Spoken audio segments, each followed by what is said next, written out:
والأدب جلال الدين في نبل المبادئ ونور الله في أرض العرب.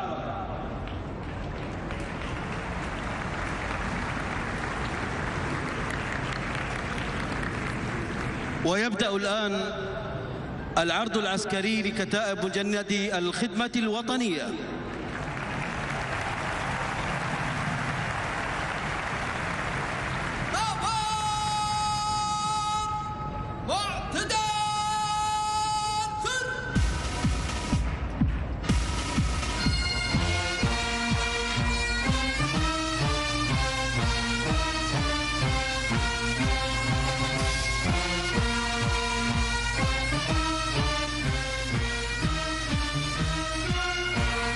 أجبنا نداء الوطن بما شاء صوت البلاد وما أعلنته القيادة.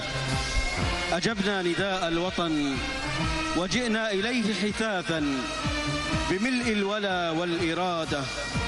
نقدس واجبنا الوطني نؤديه عزا وفخرا، فالحر يحمي بلاده. وواجبنا أن نكون معا سرايا لجيش قوي وأهلا لمعنى الريادة، رجالا نساء تساوينا في الواجبات، تساوينا عند الحقوق، ولا فرق يوم الشهادة. فنحن جميعا حماة الوطن، ونحن جميعا بناة الوطن، ونحن معا قوة للوطن، ونحن معا سور هذا الوطن. على العهد نبقى لأجل الوطن، تهون الدماء لأجل الوطن، فنحن فداء لعز الوطن، نحن فداء لعز الوطن.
سعدك يا أيها الوطن يا سيد الزمن، يا صاحب الأمجاد وناشر الأعياد على مدى البلاد بروح الاتحاد. ها هم جند الوطن، ها هي كتائب مجند الخدمة الوطنية بعد أن لبوا نداء الواجب. كتائب جيل يعانق حب الوطن ويزهو بعهد خليفة ويعلو على هامة المستحيل. أعد مهاراته للتحدي ونال فخار انتماء أصيل لمدرسة وطن من ضياء.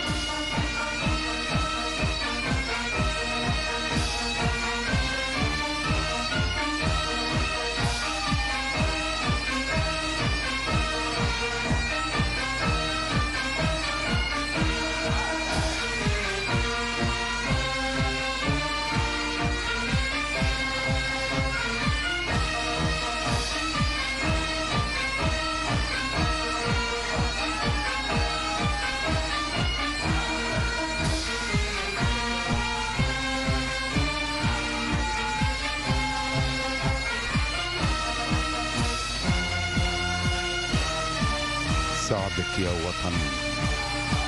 وهذه جحافل الجنود على حماك موطني تذود، فتحرس من حولك الحدود لتضمن سلامة الوجود، وترفع على المدى البنود بهمة الكريم المؤتمن. سعدك يا وطن، جنودك يا أيها المزروع في كياننا، جنودك الأبطال في الساحات، يحمون فيك صرح المعجزات، فهم حماة مجدك الأبات، والجاهزون يوم التضحيات، وهم سرايا الفخر الواثبات. فانظر ترى جحافل المشاة، خطاهم الوثوق والثبات، وعهدهم في السر والعلن. نحن لك الفداء يا وطن. في مثل هذا اليوم قبل 43 عاما تداعت الأحداق والأعناق والأشواق، مباركة مؤيدة منشدة لحن الرفعة والمنعة، مؤكدة أن الراية الشم ارتفعت عالية شامخة. واستعد الوطن لمواصلة الطريق على نهج المؤسس والباني، لأجل اكتمال الصورة وإتمام المشهد. وما أروعه من مشهد. أمامكم الصورة معبرة، وهذه رموز البلاد، رموز يقودها خليفة العطاء.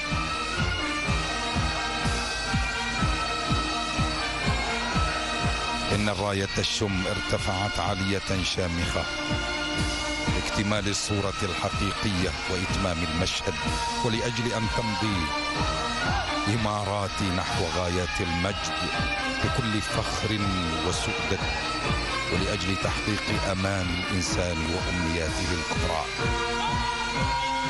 إن أبناء وبنات هذا الوطن، إن أبناء وبنات هذا الوطن كانوا كما ترونهم أمامكم، وما زالوا تتجلى مشاعرهم بالفخر والعزة بهذا الوطن الأغلى. يمضون معاهدين الله ثم الوطن والقائد خليفة باتجاه ترسيخ الثوابت الوطنية بكل ثبات وثقة، واضعين نفوسهم وأرواحهم فداء لوطن الأماجد الإمارات. إن أبناءكم أيها المواطنون لا تغيرهم السنون، ولا يحتاجون لتجديد حبهم وولائهم للوطن والقيادة، فحبهم وحبنا للوطن والولاء لقيادتها قضية لا تحتاج إلى جدال وأقوال وأمثال. فالإمارات الغالية هي السارية المرتفعة المنصوبة في عقولنا، المزروعة في قلوبنا وأفئدتنا. هي المثل وهي النموذج، وهي الصوت العالي والصيت المرتفع. ولا نبالغ أيها المواطنون الكرام، أيها المشاهدون والمستمعون في كل مكان، لا نبالغ إن قلنا إن انتماءنا وولاءنا وحبنا إلى الإمارات وفخرنا بقيادة خليفة الخير هو نقش على تراب الوطن لا يبليه النسيان ولا يلغيه الكتمان. فتية آمنوا بربهم، خطواتهم ثابتة مستقيمة، يمشون على سجادة النعيم التي زخرفها الوطن. نحن نحتفل بأسعد أيامنا، يوم الوطن 43، ولا نتذكر إلا زايد وإخوانه المؤسسين ورجالات الدولة الراحلين الباقين في وجداننا، الذين بنوا هذا الصرح الشامخ. رجال عاهدوا الله مثل أبنائهم الذين ترونهم أمامكم فداء وإخلاصا للوطن ولترابه الغالي، وجميعنا مقتدون بما غرسه الغائب الأمين طيب الله ثراه، لتبقى الإمارات بتلاحم صفوفها وبتلاحم قيادتها وشعبها جسدا واحدا متراصا حصينا منيعا كالبنيان المرصوص يشد بعضه بعضا.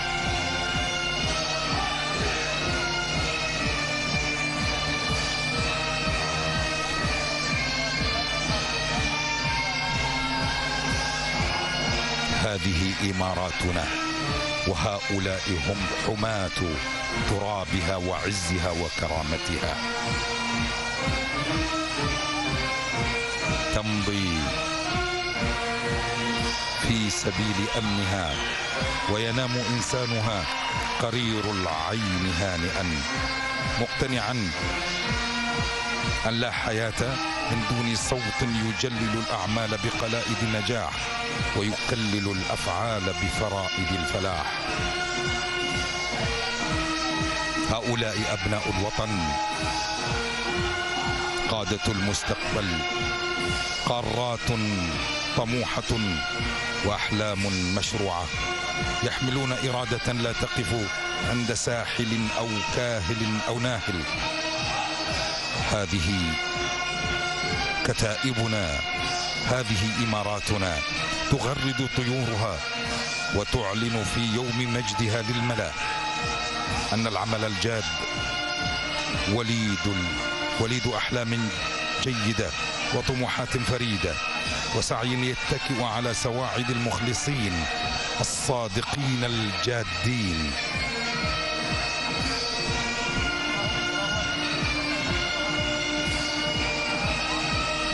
هؤلاء أبناء الوطن، هذه هي الدفعة الأولى من الخدمة الوطنية والاحتياطية. هؤلاء الوعي في المعطاء الذي جعل الإنسان يفترش الأرض حبا وعشقا ويمضي في سبيل الوطن أمنا.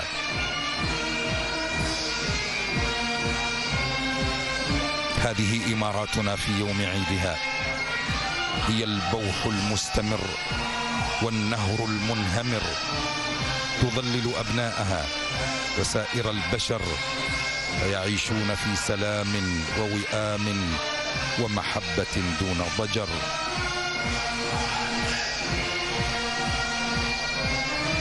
أيها المشاهدون الكرام، من خلال قناة أبو ظبي الإمارات، وأيها المستمعون الكرام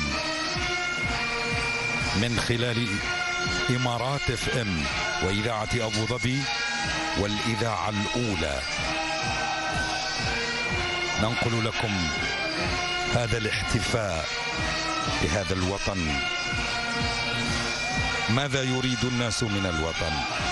وماذا يريد الوطن من الناس؟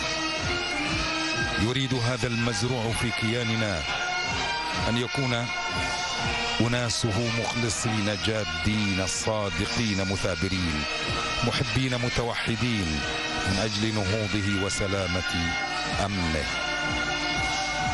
ويريد الناس من الوطن أن يكون لهم الخيمة الساترة، وأن يكون الغيمة الماطرة والتربة العطرة والسماء المسفرة. وهذا ما تجتهد وتبذله قيادتنا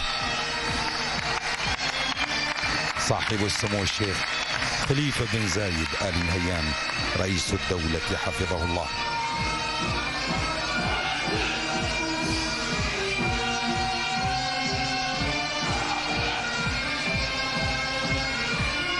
وهذه بناتنا بنات الإمارات تقدمن بشكل اختياري للخدمة الوطنية محملات بالعزيمة الكبيرة للاستفادة من الفرصة التي منحتها لهن الدولة لخدمة الوطن. سبقهن حماسهن واعتزازهن فأصبحن اليوم من الدفعة الأولى بالخدمة الوطنية. سلام عليكن أيتها المجندات، سلام عليكن يا عاشقات الوطن ويا عطيرات النقاء، سلام على خطوات تسير إلى العز في كبرياء. وها هي كتائب الأمن الداخلي من مجند الخدمة الوطنية الذين يساهمون في الحفاظ على أمن الوطن. شباب الحمى عزنا في الحمى تلاقى على درب حب الوطن، تجند في صف جيش أبي ليصنع أمجاد هذا الزمن. دعتنا البلاد فجئناها سعيا إلى ما تشاءه منا البلاد، فنحن جنود الإمارات فعلا ونحن العروبة والاتحاد. لنا في شيوخنا إسوة عز نلبي خليفة ما قد أراد.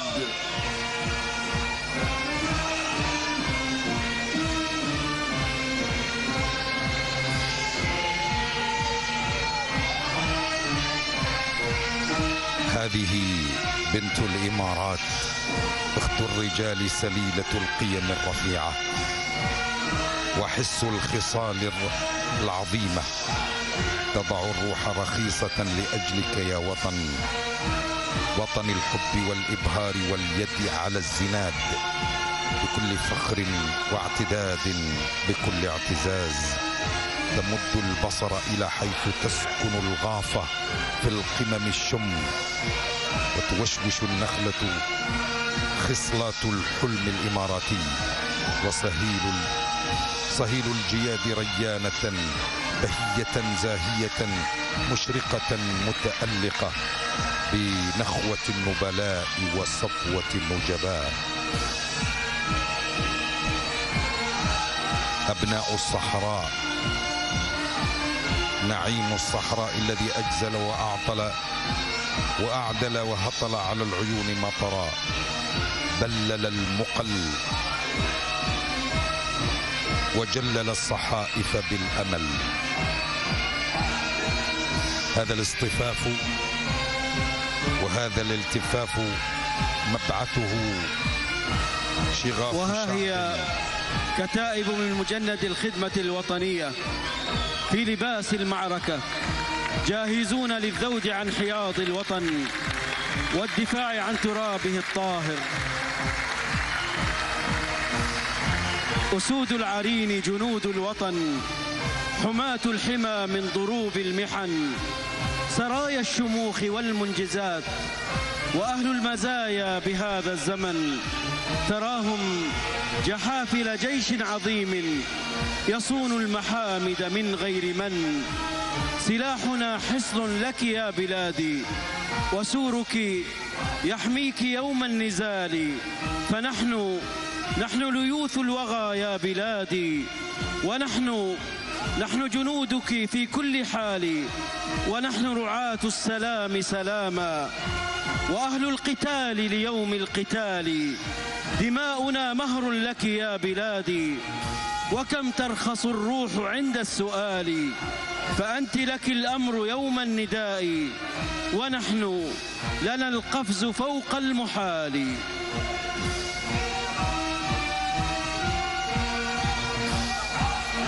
الفرحة في نفوسنا في يوم مولدنا قبل 43 سنة. الفرحة هنا أكبر من احتمالاتنا جميعا، ولكننا ندخر المزيد للوطن ثم الوطن ثم الوطن. وسبب أننا اتسعت صدورنا ونحن نتيه فخرا به، فأصبحنا أكثر قدرة على استيعاب أفراحنا، وربما أكثر قدرة على استنشاق هواء بلاد الإمارات الذي كانت وما زالت نسمات عليلة بفعل ما أشاع الوطن الأجمل الإمارات في الأجواء، وبجميل صنع قائد نذر نفسه للعطاء.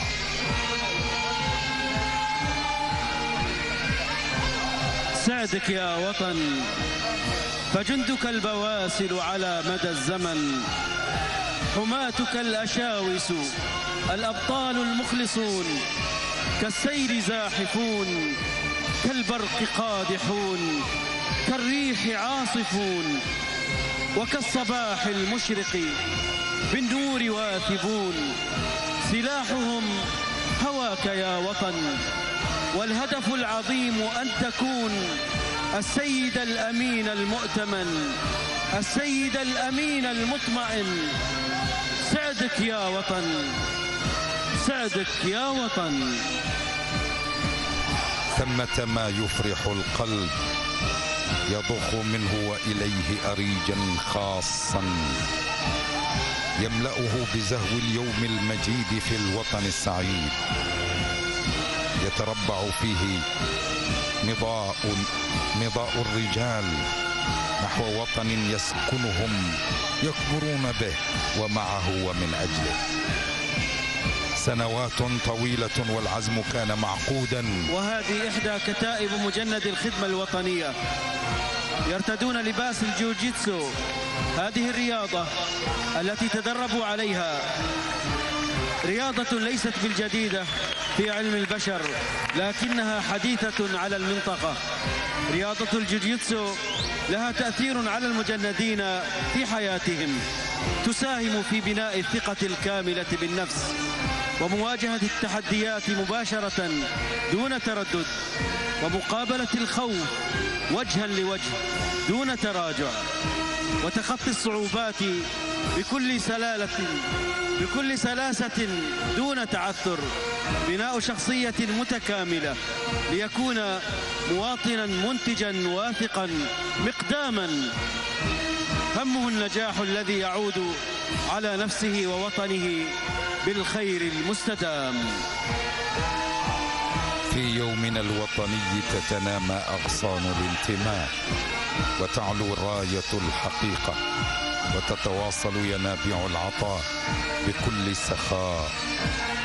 في يومنا الوطني 43 تتعانق أوراق المحبة وتزدهر خضرة الأعلام وتبيض نواصيها وترفرف مشاعر العشق خفاقة دفاقة، تمضي إلى العلياء محتفلة بوطن النبلاء. 43 سنة، مسيرة تتلألأ إنجازا وعطاء.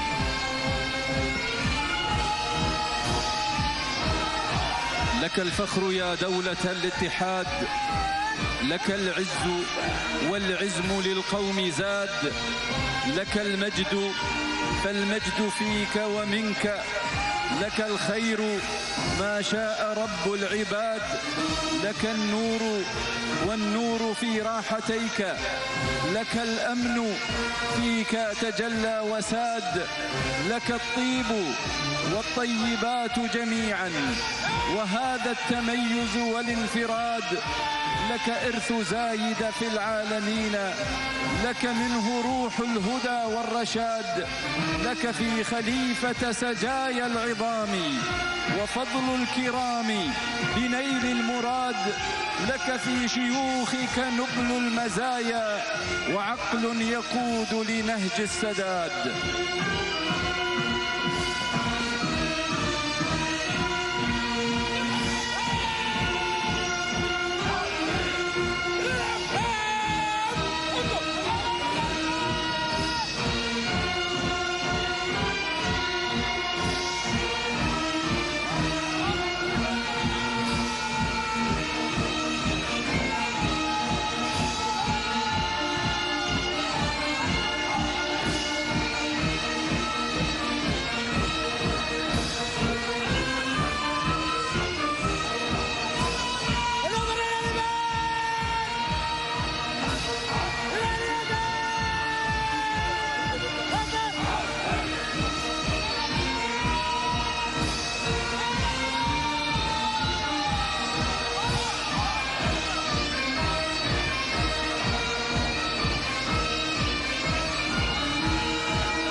أيها الأبطال، أنتم حماة سور هذا الوطن بروح الكبرياء، فجيشنا القوي في عرين الأرض والسماء، وفي امتداد البحر والشطآن طلائع للنصر والإيمان تمتد في جلال وانتماء.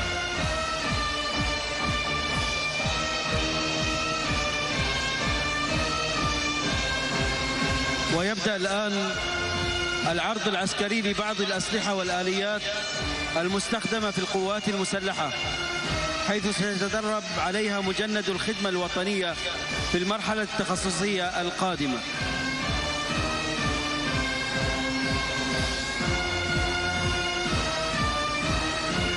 الصواريخ المضادة للدبابات من نوع الكورنيت محمولة على آليات الهمر. الكورنيت سلاح مضاد للدروع والدبابات الحديثة والمستقبلية.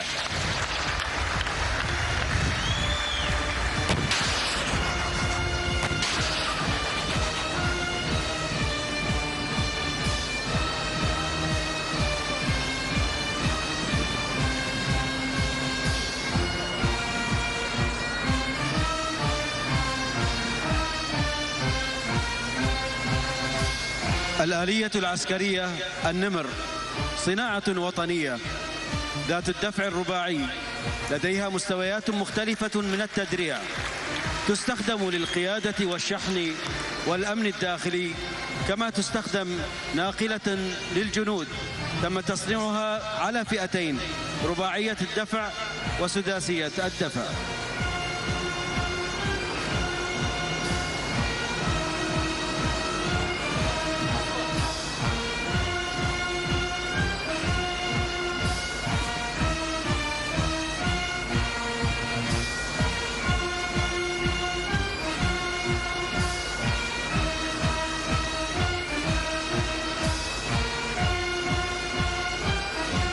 آلية الاستطلاع الكيميائي الفوكس من مهامها القيام بالاستطلاع الكيميائي والإشعاعي، كما تقوم بإعطاء الإنذار للقوات بوجود العوامل الكيميائية أو الإشعاعية أو البيولوجية.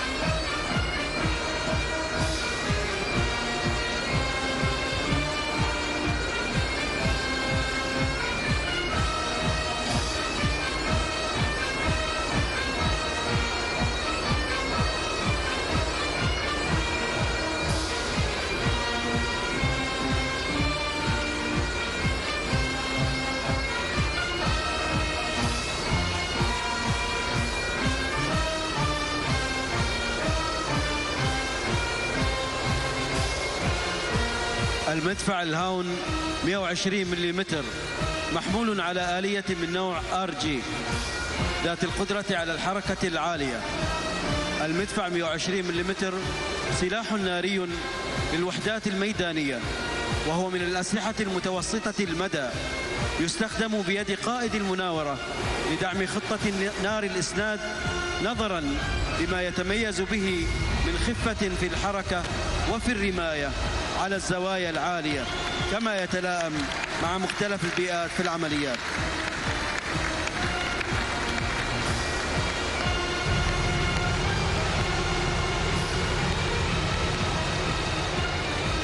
طائرة الأباتشي تحلق الآن فوق القناة المائية في عرض للمناورة، مرافقة مع عرض أسلحة وآليات القوات المسلحة.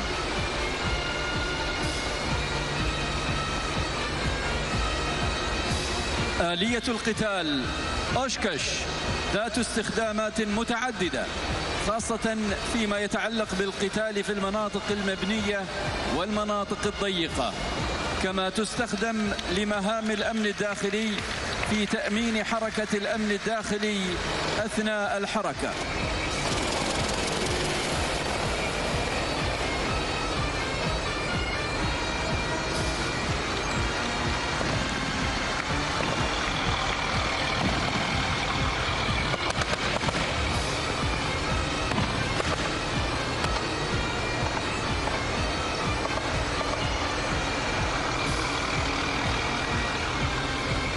ناقلة الجند غبيان، تستخدم لنقل جماعات هندسة الميدان، كما تستخدم كمنظومة توجيه نيران المدفعية. وما زالت طائرة الأباتشي تستعرض مع العرض العسكري للآليات.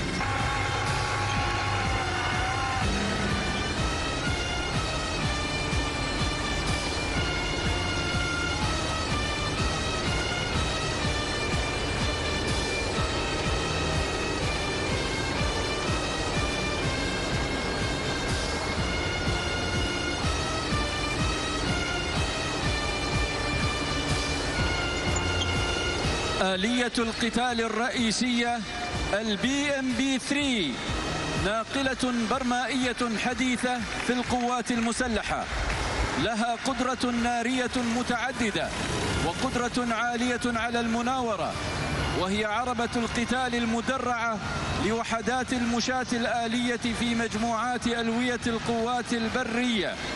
تتميز بكثافة النيران العالية، كما تتمتع بقدرة عالية في العمل البرمائي والسرعة والقدرة على المناورة.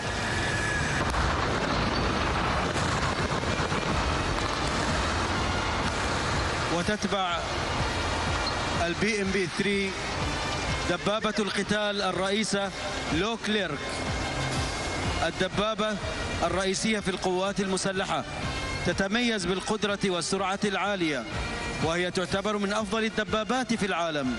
لما تتميز به من قوة النيران والحماية المدرعة وقابلية الحركة العالية في ميدان المعركة. المدفع G9 الهاوزر ذاتي الحركة، عيار 155 ملم، يوفر الإسناد الناري لوحدات المناورة، كما يمتاز بالقدرة على الانفتاح السريع وتقديم الدعم الناري الكثيف.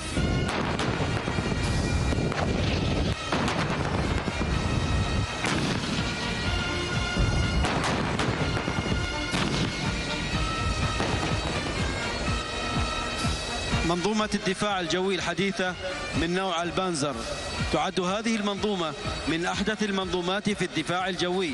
يمتلك البانزر القدرة على توفير الحماية للأهداف الحيوية وتأمين الحركة للقوات.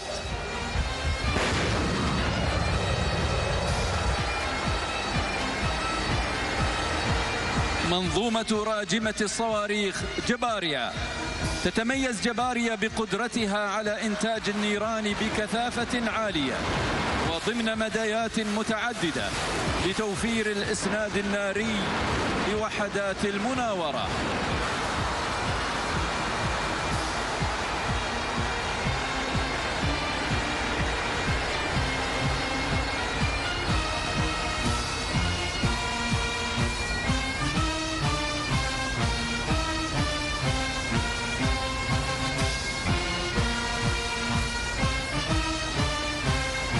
منظومة صواريخ الدفاع الجوي الباتريوت، والذي يتعامل مع الصواريخ البالستية قصيرة ومتوسطة المدى، وهو من أسلحة الردع.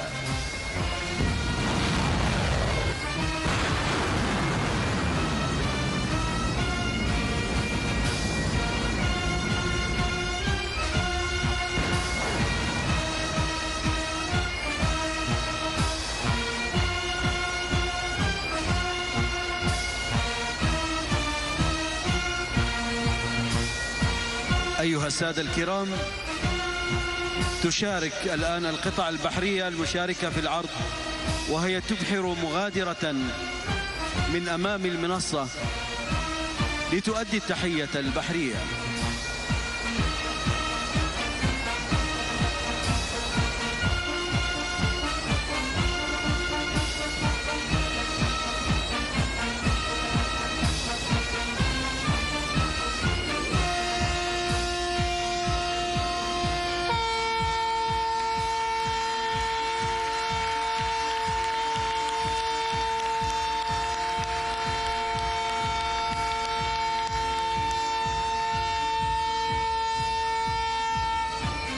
ها هي تلوح بالتحية لسموكم سيدي. القطع البحرية المشاركة عبارة عن كورفت صواريخ الظفرة من فئة بينونة، كورفت صواريخ صلاحة من فئة الفلي، وسفينة الدعم الفطيسي، وكورفت صواريخ داس من فئة مريجب.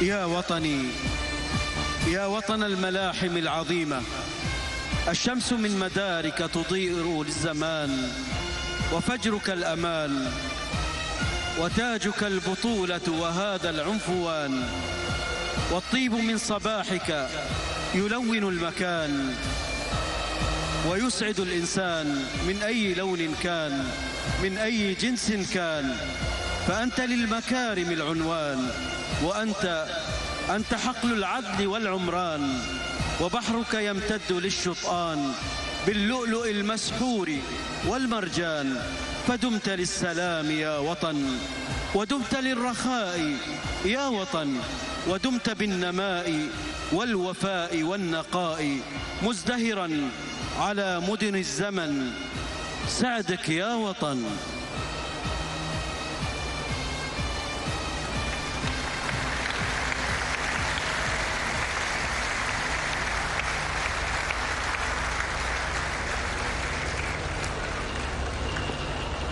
يا إمارات النقاء والسناء والبهاء،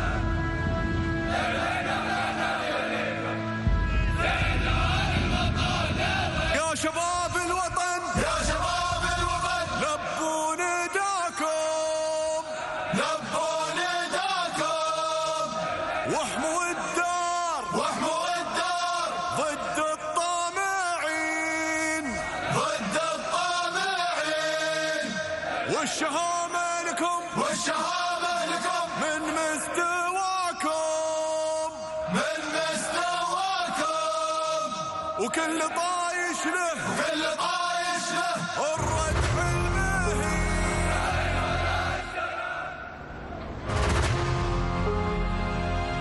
لبيك وابشر يا وطن، لبيك وابشر يا وطن، يا وطن، نحنا سيوفك في المحن، يا وطن، لك حق تفخر واطمئن، يا وطن، لا عاش من خيب نداك، لك حق تفخر واطمئن، يا وطن، لا عاش من خيب نداك، يا وطن، يا وطن، يا وطن.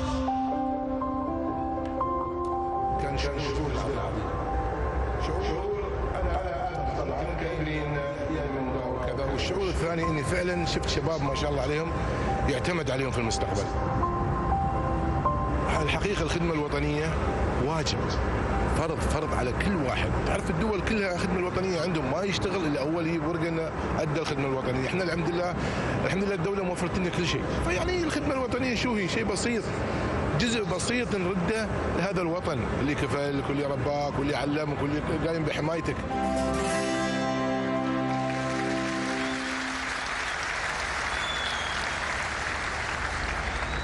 يا إمارات العلا والرخاء والعطاء، جيشك يحمي حماك ولك فيه وجاء، فاسلمي برا وبحرا بالجنود الأوفياء، واشهدي كيف الصقور تحفظ أمن الفضاء، أمنك عهد الأبات، عزك باب الفداء، شعبك كله جند من رجال ونساء، والشباب في مداك تصرخ منه الدماء، كلنا درع الوطن، سعدك يا وطن. تشكيل مكون من الطائرات المقاتلة يمر الآن. ميراج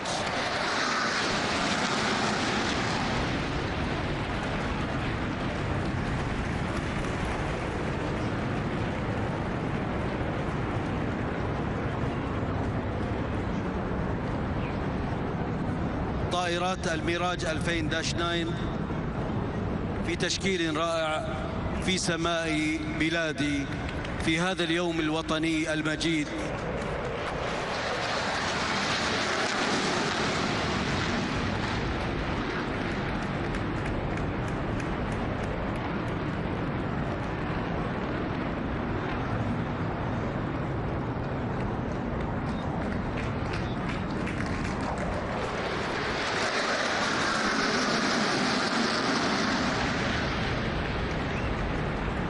طائرات الF-16 في هذا التشكيل الرائع.